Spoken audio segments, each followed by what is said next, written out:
Kia ora, welcome, bonjour, dagaiho. And it's Moon Festival time, which is one of my favorite times of the year. And because of all of the complications that constitute 2020, we thought we'd have an intimate family kind of gathering today, but video it so that people who can't be with us can join us virtually via our website or our Instagram channel.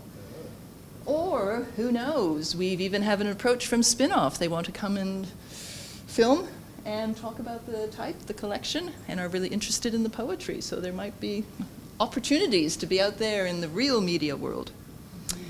But I'm not sure how your Wellington Day went, but Lionel Chan's went like this at one point. Wellington weather, no 3 days are perfect. You go out with dry clothes, come back with wet. Best to take a raincoat, then you'll feel more confident. You won't come home looking like a loktonga, a wet chicken. The chicken in the soup pot, in other words. So what we thought today is to explore a few questions.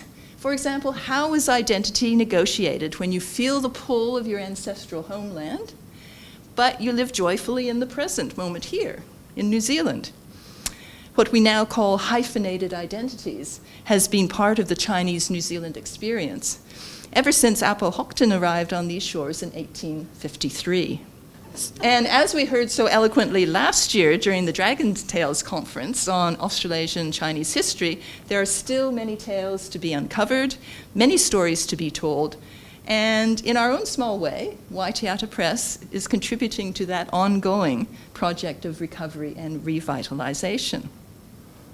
So on the back of Chinese Language Week, which I hope you all celebrated a couple of weeks ago, and International Translation Day, which was 2 days ago, today we're celebrating the life and work of Lionel Chan and launching an exciting publishing and, innovatively, crowd translation initiative, what we're calling for the moment the Wellington Bamboo Branch Songs, and we'll hear much about them later.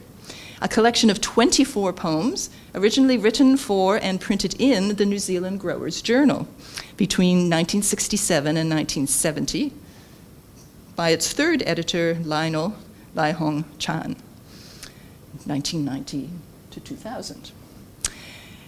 These poems were part of a long tradition of diasporic verse published, often pseudonymously, in local newspapers. And what's really intriguing for the linguists amongst you is that it features an innovative blend of dialect forms. So Cantonese, Mandarin, whatever dialect you belong to, they're all interwoven, played around with, jovial ways of just playing with language. And we'll hear a bit about that as well.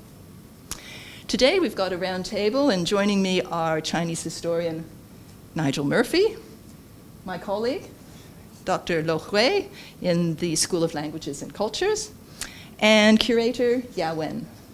And between all of us, we're starting to tell the story of Lionel and his poetry. It's early days, but it's an opportunity to think more about the contribution that this often underestimated editor made to the journal and to the cultural life of Wellington and New Zealand.